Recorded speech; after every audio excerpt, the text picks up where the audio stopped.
नमस्कार, प्रणाम। आप सभी का स्वागत है हमारे चैनल पर। दोस्तों, अब जागने का समय आ चुका है। क्लाइमेट चेंज यानी जलवायु परिवर्तन सबसे बड़ा खतरा साबित होने वाला है अभी की परिस्थिति के अनुसार। पूरी दुनिया का क्या माहौल है, अगर आप न्यूज़ खोलेंगे तो आप समझ जाएंगे कि पानी आने वाले समय में कितना त्रासदी लाने वाली है इस धरती पर। पूरी दुनिया नेगेटिविटी के जंजाल में फंस चुकी है। दलदल, आप तो इसका मतलब जानते ही होंगे, कीचड़ की दलदल या फिर रेत की तूफान वाली, दोनों काम एक जैसा ही करती है।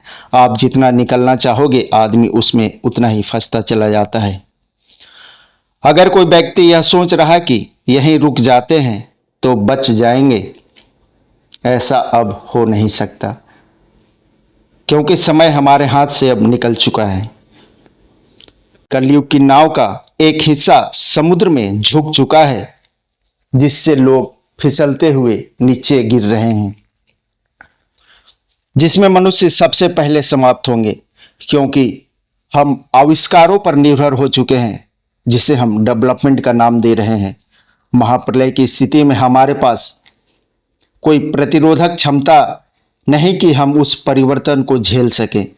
अत्यंत गर्मी, अत्यधिक ठंड, तेज बारिश, यही होता है महाप्रलय के दौरान। थोड़ी सी ठंड में मानव जितना वह लोड उठा सकता है, जितना भार सह सकता है, उतना वह गर्म कपड़े पहनता है। यह तो हो गई महाप्रलय की बात, जो भविष्यमालिका जैसे भविष्यवाणियों की किताबों में से पता चलता है। पर क्या भक्ति इतनी आसान है? कोई कहता है वह ईश्वर से बात करता है। ऐसे साधक सच में है तो फिर दुनिया गलत दिशा की तरफ क्यों जा रही है? नेगेटिविटी के आगे क्या ऐसे साधक आज नतमस्तक हो चुके हैं? सभी योनियों में मनुष्य योनि के बच्चे सबसे कमजोर पैदा होते हैं। उसे अधिक देख रेख की आवश्यकता होती है। एक गाय का बच्चा जब पैदा होता है तो वह धरती पर आते ही कुछ देर में या फिर कुछ घंटे में ही अपनों पैरों पर खड़ा होकर उछलने कूदने लगता है। इसलिए कहा जाता है कि परिवर्तन की आंधी में सबसे ज्यादा तकलीफ मनुष्य ही उठाएगा। सडन चेंज को उसकी बॉडी बर्दाश्त नहीं कर पाती है। मनुष्यों को मजबूती प्रदान करने के लिए आध्यात्मिक क्षेत्र में सपनों के माध्यम से मनुष्यों को सुदृढ़ बनाया जा रहा है, मजबूत किया जा रहा है। मैंने हमेशा से कहा है कि कल की अवतार से जुड़े लोगों को स्वप्न के माध्यम से, सपने के माध्यम से संकल्पित किया जा रहा है। कल की अवतार भी इसी प्रोसेस से गुजर रहे हैं।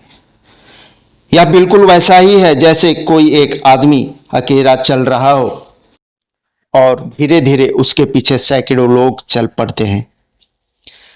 किसी अवतार के चेतना को जगाने के लिए जैसे सृष्टि के रचयिता उन्हें जैसे दर्शन दिया करते हैं ताकि वे अपने अवतरण के मकसद को समझे, वैसे ही कल के अवतार के साथ हुआ होगा, वैसे ही उनके भक्तों के साथ भी होगा। साधना और परिश्रम ही एकमात्र रास्ता है जो इन हालातों से गुजरता है। कल की अवतार किसी के गर्भ से ने जन्म नहीं लिए हैं। यह एक शक्ति है जो किसी शरीर को धारण की है।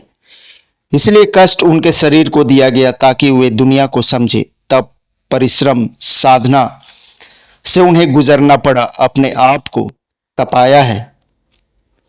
भक्ति इतना आसान नहीं है। स्पेशल क्वालिटी की आत्माएं होती हैं जो प्रलय काल के दौरान एक्टिव होती रहती हैं। हर आत्मा की गति अलग अलग होती है। आत्माओं की भी कैटेगरी होती है। पावरफुल आत्माएं उस वक्त आती हैं जब धरती पर महाप्रलय आता है। महाप्रलय और महापरिवर्तन दोनों अलग हैं। महाप्रलय के से दुनिया ही समाप्त हो जाती है और महापरिवर्तन में अधर्म पाप को बांध दिया जाता है, सत्य को उठाया जाता है, प्रकृति अपना बैलेंस बनाती है। महापरिवर्तन के बाद दुनिया चलती रहेगी। उसके बाद महाप्रलय आएगा जब सब कुछ नए सिरे से प्रारंभ होगा। इसलिए कल की अवतार आए हैं। मेरी वीडियो सिर्फ भविष्यमालिका, बाबा बेंगा या फिर नास्ट्रोदमस की भविष्यवाणियों के आधार पर नहीं रहती है, कुछ एक्सपीरियंस पर रहती है जो मुझे अपने आध्यात्मिक अनुभव से प्राप्त होते हैं, या फिर वैसे लोगों से जो आध्यात्मिक मार्ग पर हैं और आगे बढ़ रहे हैं। और आज आपको एक ऐसी बात बताने जा रहा हूं जो आपने कभी नहीं सुना होगा। जब आप भोजन कर रहे होते हैं उस वक्त आप किसी दूसरे के बारे में बात कर रहे होते हैं, उसका नाम लेते रहते हैं। ऐसी आदत बहुत सारे लोगों की होती है, महिला पुरुष दोनों की यह आदत होती है। खाने वक्त चर्चा करते हैं, तो आप आज से ये बंद कर दें। लगभग 90% महिलाएं खाना शुद्ध मन और शुद्ध विचार से बनाकर उसमें पॉजिटिविटी डालती हैं, पर वही पॉजिटिविटी ऊर्जाएं आपकी आध्यात्मिक शक्ति छीन ली जाती है जब आप खाने के वक्त किसी का नाम लेते हैं। वह शक्ति उस व्यक्ति के अंदर चली जाती है। इसलिए आप ऐसा करते हैं तो आशा है आप अब कंट्रोल करेंगे, इससे बचेंगे, अपने पुण्य को बचाएंगे। इसी के साथ आज की वीडियो यहीं समाप्त करते हैं। नए व्यूअर्स चैनल को सब्सक्राइब करके वीडियो को ज़्यादा से ज़्यादा शेयर करें, लाइक करें। धन्यवाद।